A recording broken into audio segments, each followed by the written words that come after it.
Instituto de Estudios Superiores Benito Juárez ISBJ.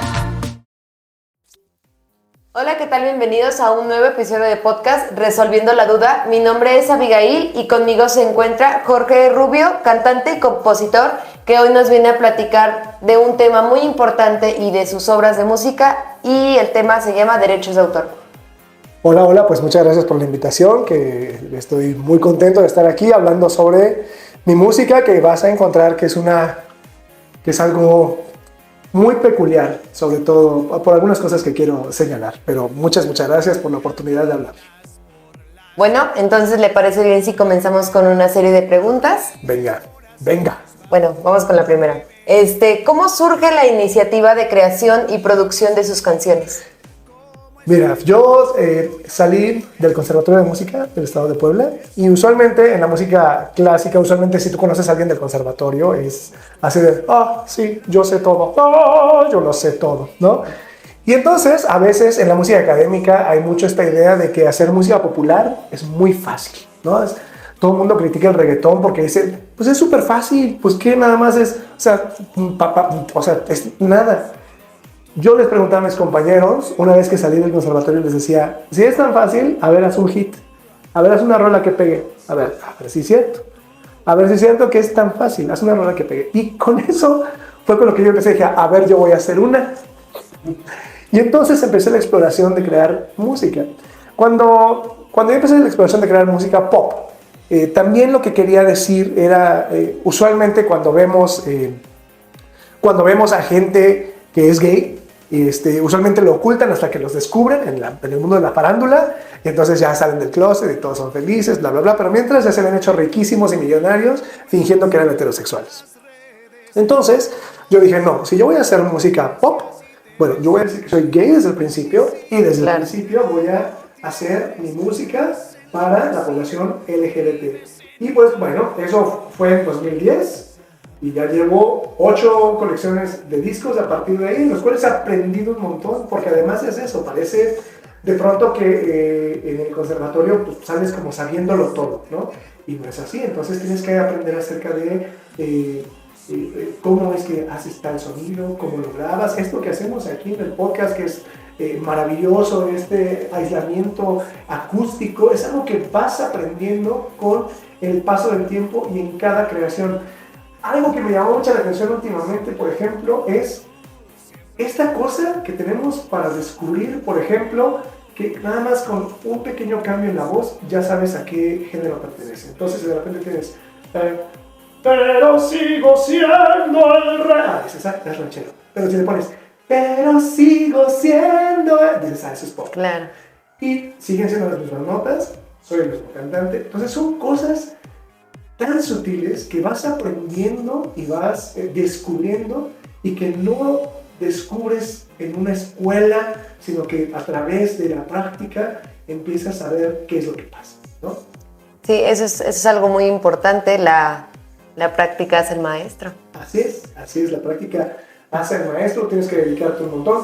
Algo también que me gustaría mencionar para todo el mundo que vea esto es que de pronto parece que el proceso creativo siempre te lo pintan como, es que de repente estaba junto al lago y vino la inspiración, ¿no? Sí. Y no es así, o sea, en realidad tienes que ponerte a chambear todos los días, y entonces, por ejemplo, en mis últimos discos, paso meses escribiendo una canción diaria, ¿no? Y entonces el último, después de escribir 50, elegí las menos peores. Dije, estas son las menos peores, ¿sabes? Estas son las que voy a poner. Y poner. Sí, muy bien. Bueno, entonces, a usted cuando creó las obras, ¿en qué momento creyó que era importante protegerlas? Y ya entrando en este tema de los derechos de autor. Esto es bien emocionante. Yo no soy un experto en derecho, pero es bien importante que protejas tus obras. Súper importante, la obra que sea. Si tú escribes un cuento, si se te ocurre una novela, si haces un podcast y tienes un guión, que lo registres como tuyo, que hay los derechos de autor y luego están los derechos industriales, eso es de marcas y demás, ¿no? Pero el derecho de autor, por ejemplo, es algo que también no necesitas registrar para empezar. Eso es algo también un poco confuso. Desde el momento en que tú hablas compartes tu obra por cualquier medio, desde ese momento tú ya tienes un derecho de autor, el cual es irrenunciable. Claro. Estos derechos de autor están conectados con otros derechos que me encantan, que son los derechos culturales, que es que tengamos derecho a disfrutar de la creación de todo lo que está alrededor. Te decía antes de entrar al podcast que mi música es peculiar, no quiero decir que es distinta, ni que es lo último, ni el gran hitazo, ni mucho menos, porque es lo que todo el mundo dice, ¿no? Para vender su música. Pero usted va a preguntar, oye, ¿qué hace un viejito de 50 años haciendo música punchis punchis? Bueno, pues justamente la creación artística es un derecho inalienable de los seres humanos y está conectadísimo con esto de que tu obra intelectual sea protegida. Entonces, este derecho a la cultura, a que tú disfrutes de la música, a que tú disfrutes de la creación, yo creo sobre todo que no solo tenemos capacidad de ser artistas, tenemos necesidad de ser artistas. De repente me regresa un recuerdo de un maestro que me decía, bueno, en apreciación del arte, dice, bueno, siempre te quejas, ¿no? Dice, vino tal obra de teatro maravillosa y la gente no fue, no la aprecia. Un maestro me decía, cuando tú necesitas trabajar 8 horas diarias para satisfacer tus necesidades, ¿a qué horas crees que vas a tener tiempo de ir a una obra de teatro? ¿No? Sí. Bueno, esas son cosas justamente que tienen que ver con muchas formas de disfrutar el arte, pero esa visión nos deja al arte como en un solo sitio, cuando en realidad hay muchas formas de arte. Por ejemplo, los afroamericanos que fueron esclavizados en su momento, hicieron todo un repertorio de canciones mientras se la pasaban horrible. Sí. Esas obras, nosotros, fíjate, qué belleza, nosotros las conocemos. Hay una oportunidad de que alguien transcribió una partitura y aunque son creaciones anónimas, pero le pertenecen a un pueblo, le pertenecen a una comunidad. Exacto.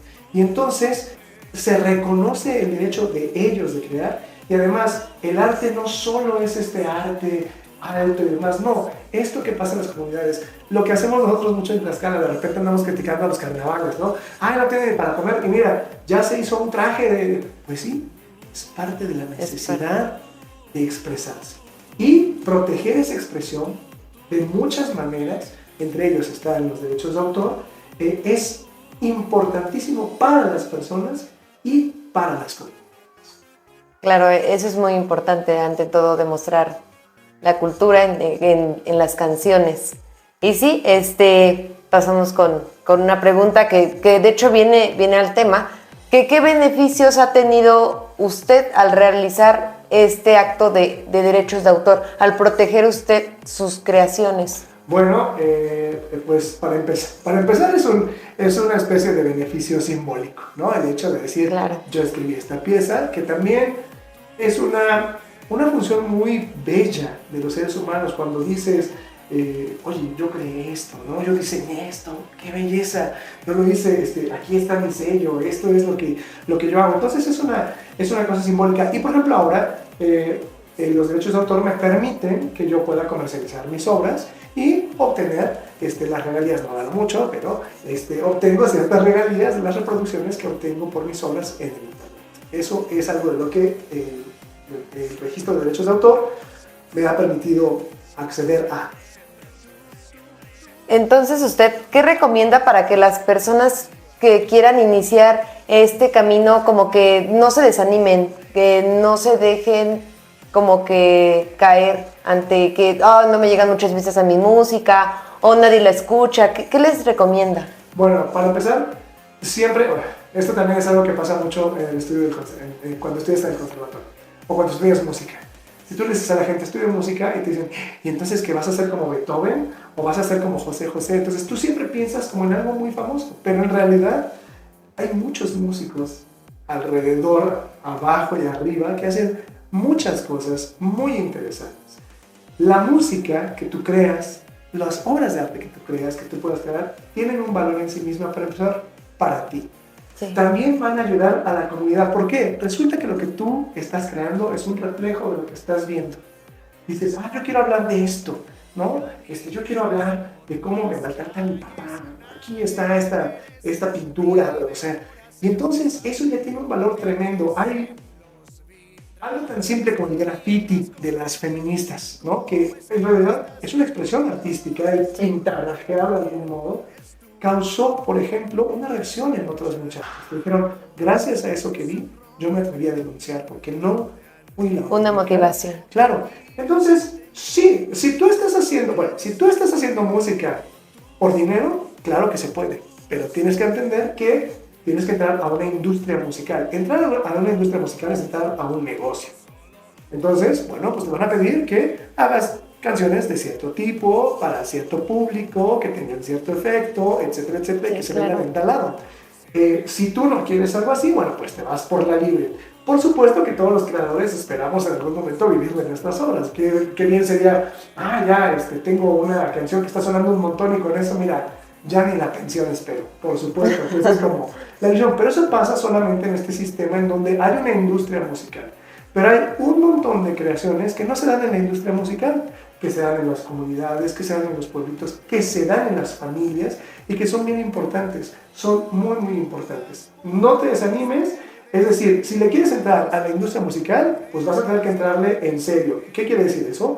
Pues ponerte a estudiar, ponerte a tener contactos, ponerte a hacer marketing, ponerte a cuidar tu imagen. Pero si lo que quieres es crear, hombre, tienes todo para crear. Eres un ser humano. Con eso te basta. Eso es muy cierto. Para finalizar, creo que es más que claro que ya nos ha mencionado que son los derechos de autor, pero para que a nuestra comunidad les quede un poquito más claro y lo repitamos para usted, ¿qué son los derechos de autor? Bueno, los derechos de autor son estos derechos irrenunciables que tienes sobre la creación artística que crean las personas, tú como persona.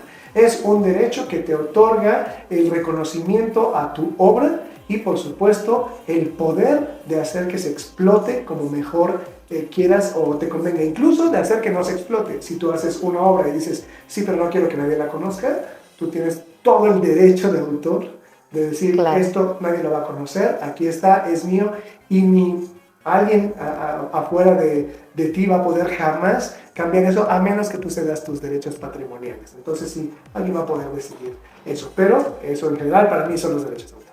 Bueno, pues muchas gracias, Jorge, por regalarnos este espacio acerca de los derechos de autor. De hecho, la música de fondo que están escuchando es de él.